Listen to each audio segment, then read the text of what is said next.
I am Maharlika. Magandang araw mga kamaharlakan, naway nasa mabuti kayong kalagayan at maayos na pangangatawan. Assalamualaikum wabarakatuh. Magandang umaga po sa inyo. This is Queen Helen Abdurrahman Elizabeth III.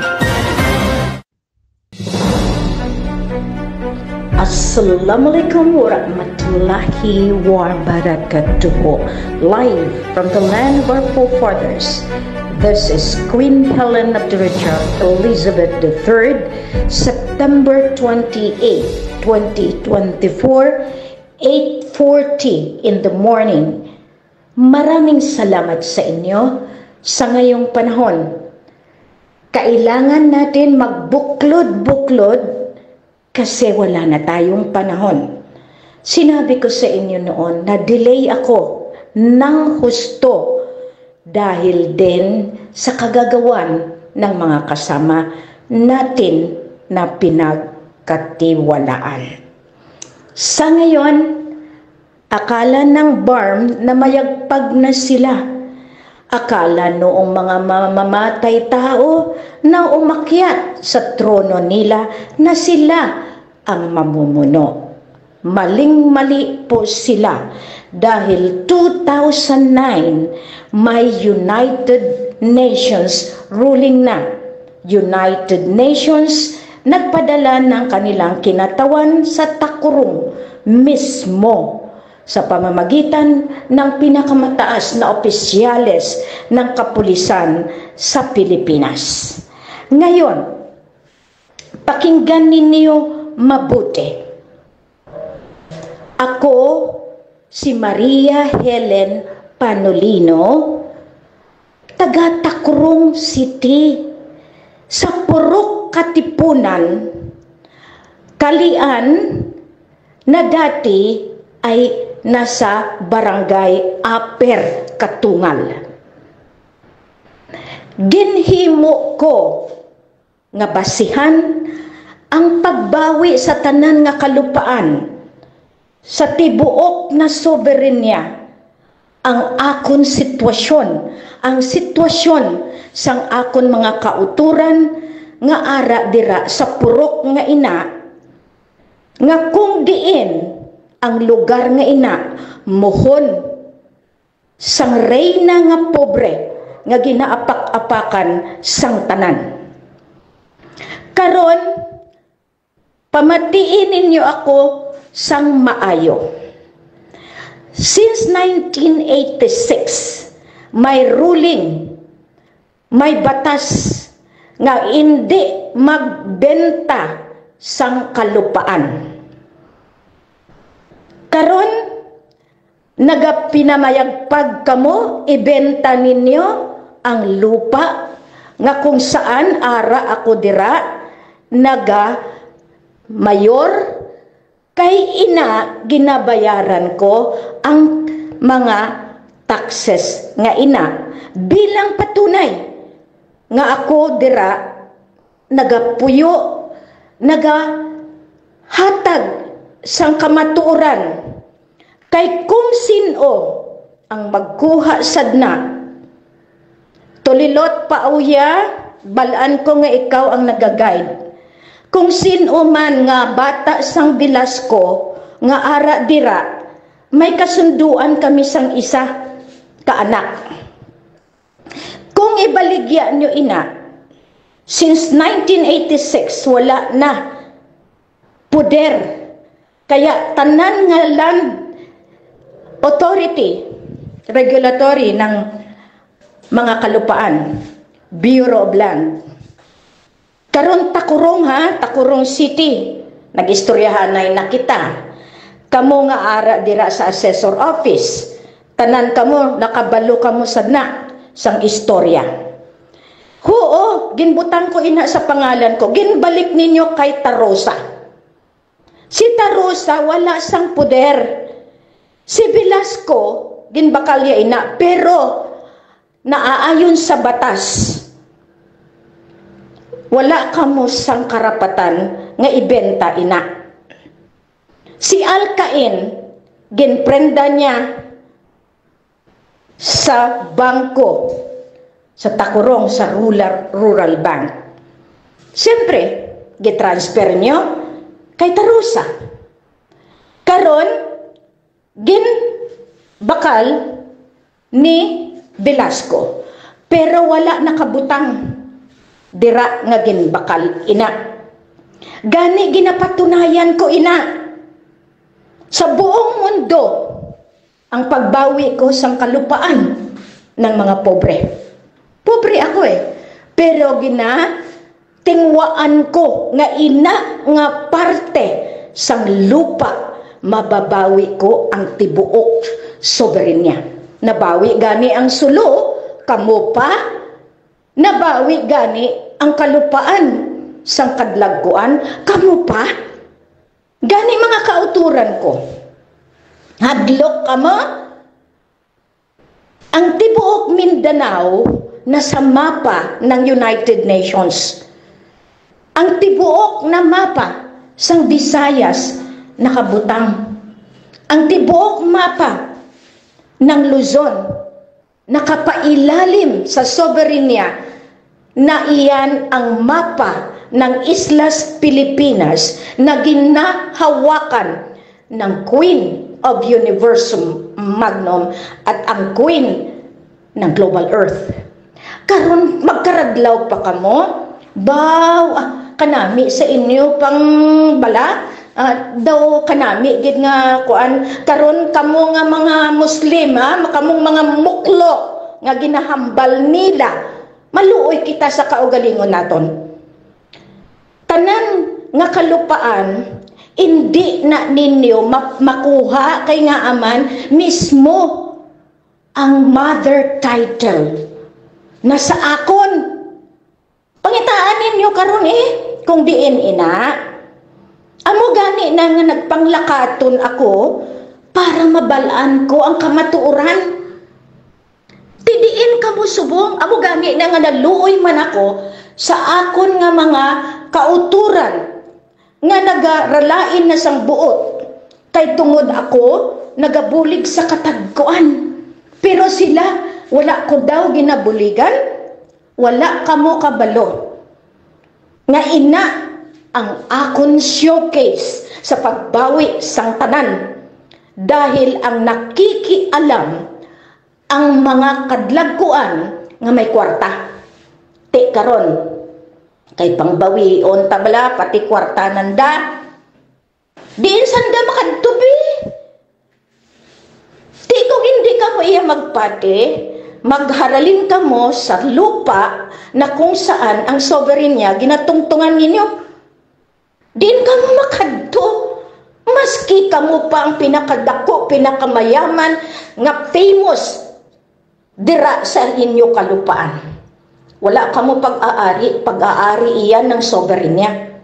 Karon ginahambalan pa ako nga scammer, ginahambalan ako squatter. Hoy! Buong Takuron, mamati ka mo. Ara na kamo sa umbrella sa United Nations, gani hindi nyo pag-ilabti kay basi tanan kamo maapektuhan sang kaakig ko tungod ginsingganan tanan kamo. Kamo dira sa opisina sang assessor's office, dira sa pagbayad sang amilyar. Tanan kamo nga pamuloyo, hindi na kamo magbayad, sa akon kamo magbayad sang tax ninyo. Kay since 150 years wala ako nagkuha ang mga kalululuhan, ti ako subong naka-assign, maluoy ka mo sa kaugalingon ninyo. Ginaayos ko, ginatumban yung pag-ayos ko. Amo gani na siling ko sa inyo, hindi ninyo pag-asi-asiha, hindi ninyo pagsikas-sikahon si Queen. Kay ako na gani ang nagaayos. Mapiyar pa kamo sa gobyerno? Gobyerno ang magnanakaw, sila ang nagpatitulo sa mga kalupaan, sila ang magnanakaw sa tanan nga kaban ng bayan. O Karen, karon, mahambal pa kamo? Amo gani na ginaayos, gani kamo, pero wala kamo sang mga pasunaid. Ginailunggo ta kamo kay madako gid ang matabo sa lahi ko nga Radya Sulaiman sa Iloilo, sa Negros, sa Cebu. Tanan ina nga Radya Sulaiman, binabuligan ko nga magtayo kayo. Karon, kamo naman nga mga politika kag militar dira. Kuedaho kamo, pakialaman ang kampo ko dira sa Tugal. Napatay na si Sultan Kelly, abi ninyo maasi-asi ninyo gihapon. Sige, kay tanan kamo, ginalista ko gani, wala ko pakialam. Kung ikaw ay opisyal sang army, sang marines, sang police, wala, dissolve lang kamo gani. Hindi kamo naluoy sa pamilya ninyo nga magutuman nun, nagutom na gani kamo, wala kamo sweldo, di ba? Kamo tani ang magbulig sa akong takurong. Makahuluya kamo. Kay nga aman, ginlinas-linas nyo na pa ako, ginpakahuyan nyo pa ako, mismo tong mga classmate ko ara sa libro, bang nakaabot sa United Nations. Ina, batch ko 79, sa nursing, batch ko 91, nakabutang kamo sa libro, ginbasa sa United Nations, diin kamo, nagbulig ba kamo? Bawa, kadlag ko sang kwarta nyo, oo, wala ko karapatan, pero ginpangayuan ta kamo sang bulig. Halinsan na sa panahon, nga nangayo ko bulig sa inyo, kwentahon ko man kay nga aman, wala kamo nagbarayad sang taxes ninyo sa pagpuyo sa kalupaan sang dumala ko halin sang 2009. Dira na lang ta magbayaran sa 2009. Hindi ko naisipon ang 1963, hindi ko naisipon ang 1903, hindi ko naisipon ang 1878 deed na ginpakulam kay Taliano, kay Baron Overbeck. Gani, makahuluya kamo nga mga intelihente, senador, congressman, presidente, hindi kamo nanalo, kay wala kamo eleksyon, kay wala kamo otoridad. Gintagaan talang kamo sang 5 years transitory, kag 5 years nga grace period. Ano ginhimo ninyo, te? Din kamo makadto, wala kamo pundo, kag hindi gid na pag-ihatag sa inyo. Gani makaluluoy kamo, makaluluoy ang pamuluyo, makaluluoy ang pamilya ninyo. Gani, advice ko sa tanan nga nagagapang atribir sang kalupaan dira sa Bucor, ayusin nyo yan. Hindi nyo pakialaman ang kalupaan nga hindi sa inyo. Unahon naton dakpon ang mga nagabaligya, ang gapamakal. Tapos isunod naton ang gahatag sang lisensya, naga-approve sa Assessor's Office, sa Bureau of Land, sa Department of Agrarian Reforms, dira mismo sa mga lisensyado sa tax nga ginasiling. Hindi na kamo magbarayad kay transitory gani to absolute monarchy. Makahuluya kamo. Kay nga si Queen Sinintimo, ginapatigayon, ginapakahuyan ninyo sa tibuok kalibutan. Pero sino ang nag-ayos sa tibuok? Ang iban nga nasyon, nagakadto na para mangayo sang bulig. Kamo ano ginahimo ninyo? Ginapakahuyan ninyo? Ako, kung hindi kamo iya magpati, maabot ang panahon nga mahalin kamo sa Pilipinas, nga isla, nga ini, nga akon, ginamanage. Hindi lang ina, Tibuok amo gani nang garalain ang buot ko sa mga tao nga gahambal nga wala sila naga-huna-huna. Hindi ninyong pag-ibutang ang inyo dila sa kahuyanon ninyo. Sang una ginapakahuyan ninyo kay Ilongga kuya, tidiin na tong mga muklo nga naghambal sa na. Diin na tong mga politiko nga naghambal dahil Bisaya ako. Dahil Ilongga ako. Diin na kamo. Nabawi ko ang sulu. Daw sa ano tinyo. Nagkadto gani ang Prime Minister para maistoryahan sang maayo. Karon kamo sa Mindanao, masunod kamo sa mga muklo-muklo nga gapamatay sang tao. Well and good, dira kamo. May mga records kaya iyan kung pilang ginpatay nila sa Sabah stand-up, Zamboanga stand-up, 44 Sapmen sacrifice, dira sa Pagla stand-up, may records ina. Baw ka nami gid sa inyo pamatian. Tanan nga nagpalista sa BARM sang nagligad nga kaila nga assembly, hindi na kamo magbalik sa soberenya. Kay mapahuya na kamo sa akon. Ginlista kamo nila, ti didto kamo. Din kamo makuha sang budget ninyo, sang supply ninyo pag-apot sang panahon. Karon tagaan ta kamo sang isa kadahilan. Masunod kamo sa akon, kung hindi, wala na ako dira. Kay may batas ang soberenya. Mabulig kamo o hindi, pati gayunon ko gihapon, maski gapiriraw na ang mata ko, maski ano na ang akon nga surok-surok, kung kisa mabudlayan kay nalipatan na ang pagkaon. Kaya nyo? Kung manghikay kamo, daw kamo ang kataas-taasan nga hari sang kalibutan. Karon, ang libro, tanan kamo, nakapangalan. Pero kung hindi pa kamo magbulig, maski OFW, hindi kamo makapuli. Saraduhon kong airport. Tandaan nyo yan. Hindi ito banta. Ito katotohanan. Dahil ang soberenya, ang inyo ginatake, kag ang gipakahuyan ninyo, ako na mismo. Tolilot Pauya, Velasco, Taroza, Alcain, tanan kamo nga gabenta dira sang lupa nga kakapiranggot nga ginabayaran ko para maging muhon sa akon laban sa International Court ng buong mundo. Karon, pamatiin ninyo, sino karon ang mapahuyan? Ako o kamo?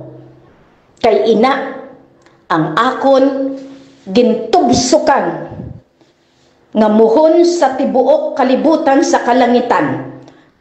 Dira ko ginbutang ang akon nga espiritu para nga bantayan ko ang ligwasan Mars. Maski diin ako sa kalibutan, hindi nyo lang pag-atribiran ang lupa nga hindi din sa inyo. Wala kamo karapatan kay ina ginbalik na sa mother title. Wala kamo sang mahimo. Kung ako sa inyo kay ginaayos ang tanan nga titulo dahil nagpatong-patong na ang mga titulo. Pero ako kadali lang kung sino naga-star kag kung sino madali ko na maayos kay ina ang patakaran ko. Karon singganan nyo pa nga tinikal si Queen ha, ginasingganan nyo pa nga scammer, ginasingganan nyo pa nga hindi tuod sa akon nga paglakaton sa tibuok kalibutan. Siling ko sa inyo, wala sang isa sa pamuluyo nga hindi dapat squatter. Gintagaan nyo pa ako sang paraan nga para idepensa. Amo ina ang dahilan nga ginalaban sang tanan. Si Kaka, Kuya, KSR, balaan mo ina. Pero ang problema naton, tungod sa mga ginutusan, tungod sa mga tao, ako pa ang patyon. Ina tanan, maabot gid ina sa sukdulan nga ang tanan makibot lang kay may ara ako paraan kung paano ko at tupagon, kung paano ko i-manage, kung paano ko patigayunon ang pamuluyo nga ara sa idalom. Mga pobre nga pila ka tuig nagaantos tungod mismo ang politika, barangay captain kasabwat, mayor kasabwat, tanan kamo, ginistorya ko na kamo. Gani, hindi nyo na paghulata nga tanan kamo ilista ko, kag ibutang ko kamo, kung diin kamo dapat ibutang. Ginhikayan nyo, ginhimo ninyo si Queen, nga daw kuto. Pero ang kuto nga na, baw, kanami, gid manudos. Ako mismo manudos sa inyo. Baliktaron ta. Baliktaron ta ang sitwasyon. Gani, damo gid nga salamat sa budlay nga istoryahan. Mga kauturan, wala kamo kabalo. Ang inyo gamay nga lugar, ara sa titulo sang Raja Sulaiman. Ang Raja Sulaiman sang Mindanao, ara sa titulo sang mother title sa tibuok soberenya ng Philippine Islands. Ang Philippine Islands, ara sa titulo ang Southeast Asia. Gani, hindi nyo ako pagsupuga kay dira makita gid nga tanan kamo maapektuhan. Pangalan sa pangalan, dira ninyo makita ang patigayon sang reyna nga wala gatulog para lang mabuligan kamutanan. Damo gid nga salamat kay ang Ilongga amo ang nagsalba sa bangsa Sug ng Sulu in North Borneo. Kamo nga mga Tausug, kamo nga mga Magindanawan, kamo nga mga Maranao, tama na. Kay hindi sa inyo ang poder, wala ang otoridad sa inyo. Nasa kamot sang Ilongga, si Helen Panulino Abdurrajak. Masalam.